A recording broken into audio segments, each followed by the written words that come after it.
And we are live tonight. The question: why is it almost impossible to win the World Cup? Let us discuss the mathematics of scarcity to start, and why many nations fail to win the tournament. 211 nations dream of winning the World Cup, but for 95% of the world, the dream is very difficult due to resources, players' experience, players' age, and geography. We're going to dissect each one of those. The qualification gauntlet is the invisible filter that cares nothing for the past. It is a multi year marathon where one bad day can and will delete a 4 year cycle of hope. Stop looking at the trophy and start looking at the tournament. Very important that you do that.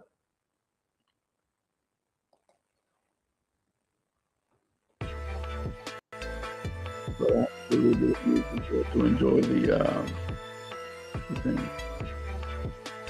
Survival is the first and hardest skills you need to learn. But even if you survive the tournament, you cannot survive the clock.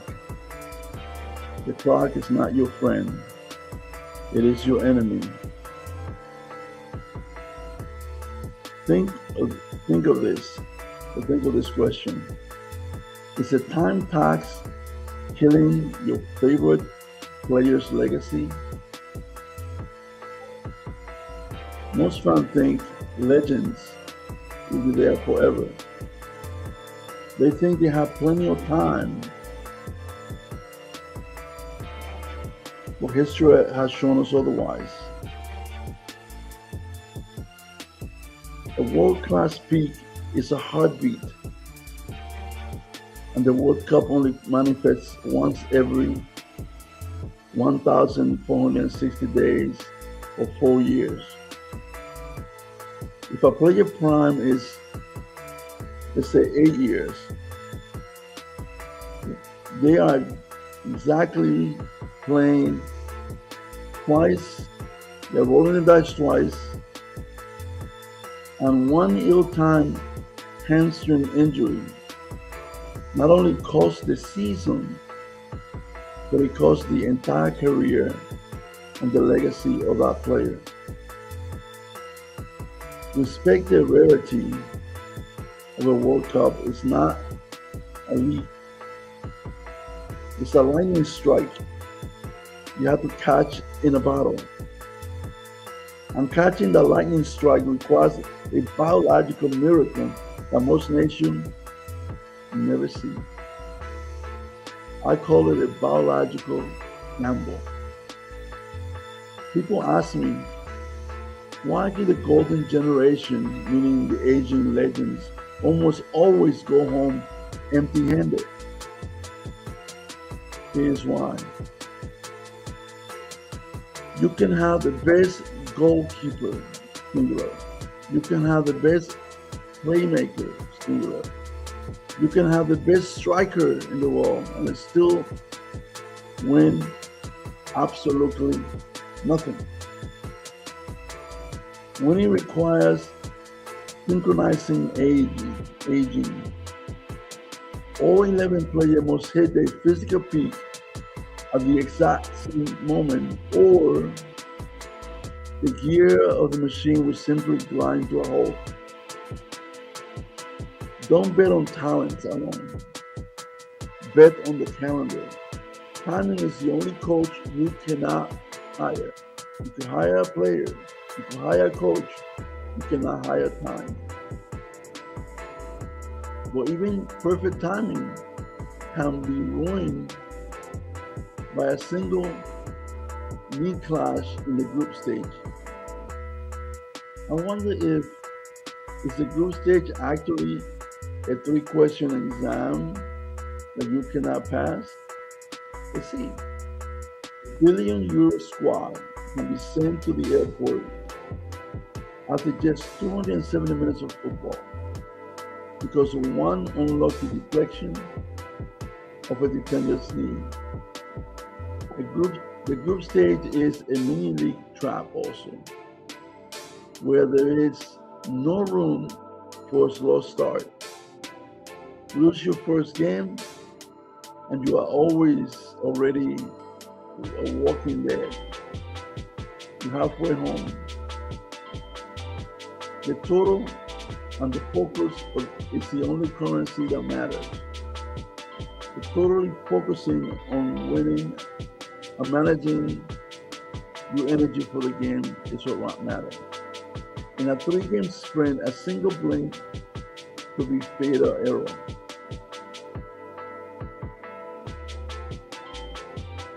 And if the group doesn't get you, the meat grinder will. Now let's talk about the psychology of the war. And why does a group of death exist to kill giants? Most people think the draw is fair, but the group of death does exist. And it is a statistical meat grinder designed to execute favorite teams before the world even notices that they are playing. Now, the 2026 World Cup doesn't truly have one clear group of death because of the expanded 48-team tournament, meaning the best 8 third place team get an opportunity to win again. However, experts and fans do agree that Group I, comprised of France, Norway, and Senegal, and Group L, comprised of England, Croatia, and Ghana, are the hardest group, and that's because they are the most balanced team. When the draw puts 3 titans in one bracket, the math dictates that one could go home. If the tournament is designed for fairness, you may ask. It is apparently so, but the group of death is a reality, and the math is a math. Understand that randomness is a feature of not a bug of the game. The draw is the first opponent you cannot tackle. This is where fans often fail. They mistakenly think the best team is the winner. But in a moment, I'm going to show you the internal heartbeat metric and the reason elite players miss penalties when a billion people are watching. Most analysts ignore this, but it's a secret to why the trophy stays in the same 8 countries that won it before. Let's talk about the sudden death lottery and why the knockout stage is a legalized heartbreak. In the knockout, you can be the better team for 100 plus minutes, 110, 100, whatever, and still have your entire existence erased by one slip of a blade of wet grass. Sudden death removes the safety net. It introduces negative football, where teams stop trying to win and simply start refusing to lose. Embrace the tension, is my advice. The winner is not the most creative, it's the most durable under extreme psychological pressure. And when durability fails, we enter the most hated game in sport. Meaning, is the penalty shootout a test of skill, or is it a nervous breakdown? Good question. We call it a lottery, but a penalty shootout is actually a brutal audit of the player's central nervous system to 12 yards, one keeper, and the weight of the entire continent, and the weight of the entire country, and the weight of the entire team expectation is the only moment in sport where technical genius is secondary to emotional silence. So all that weight is in the back of that one player, and all depending on his skill. Train for silence is the advice given, not just the strike. The man kicks the ball, the foot just follow through. But even a strong mind cannot breathe in a thin air of a geographical fate. Chaos factor. Why does the planet itself is trying to stop you from winning? What do you mean? Well, you might be the king of Europe, but the lawn will turn to hot soup when you try to play at 7,000 feet in the Mexican sun. The geography of fate means moving from freezing rain to desert heat in 72 hours. Altitude and humidity are the 13 players on the pitch. Adaptation is a non-negotiable item. If you cannot conquer the climber, you will never conquer the stadium, and therefore you may never win. And yet, some teams seem to ignore the heat entirely because they are haunted by ghosts. Do the ghosts of history actually win matches? Is that a good question? Why do smaller nations freeze when they see a yellow shirt with 5 stars on the chest? Nations like Brazil and Germany carry an aura of invincibility. They know how to play terrible for 89 minutes and they still find a way to score because they believe they cannot lose. You don't just play the team, you play the legacy. Breaking the aura is harder than breaking the defense. Which brings us to the final and most terrifying truth of all, the black swan. We ask, can a single black swan event delete 1,000 days of work? Can you do it? You can do everything right. I'm going to explain that. You could train correctly, you could diet correctly, you could have the right tactics, and have all be destroyed by a gust of wind or referee's sneeze. The black swan is the unpredictable chaos. It is a red card for a minor shove.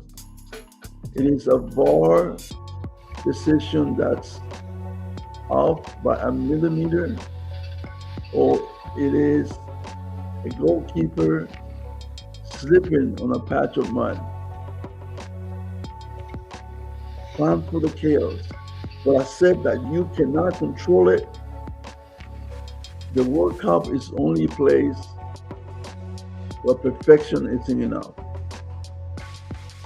So how did one man finally solve the impossible? What did Messi, after 16 years, did? And what does he have to sacrifice to earn the 7th game of luck? It took the greatest player, Messi, to ever live, 5 attempts and 16 years of heartbreak to finally touch the Gold Cup. He had to endure 1,000 matches of perfection just to buy himself a seat at the table where luck is being served. Persistence is the only weapon against the impossible. Keep showing up, keep playing, until the math finally breaks in your favor. The game has not changed, but you have. Here's the truth about the World Cup. Think, why is the World Cup actually forged from disappointment? Most people see the celebration when there's a winner. They don't see the 210 nations currently crying because their dream did not come true this year and they have to wait another 4 years.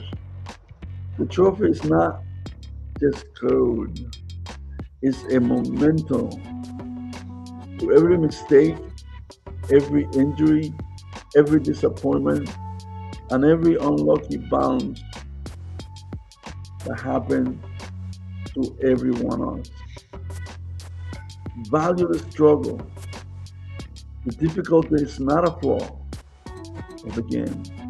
The difficulty is the game. The World Cup is almost impossible to win, and that's exactly why it's the only thing worth winning.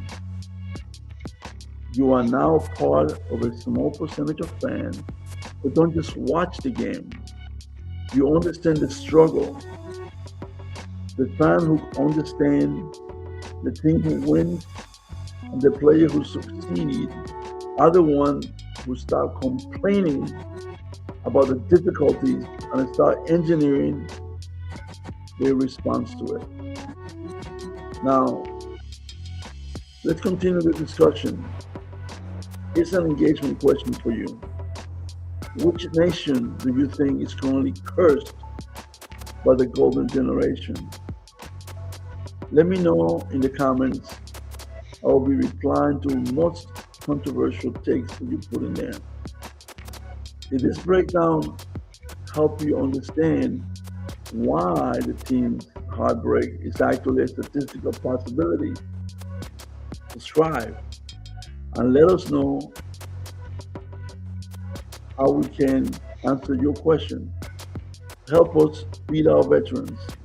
Every subscription that we get supports those who serve us. The support makes the deep dive possible. Now, next lesson preview.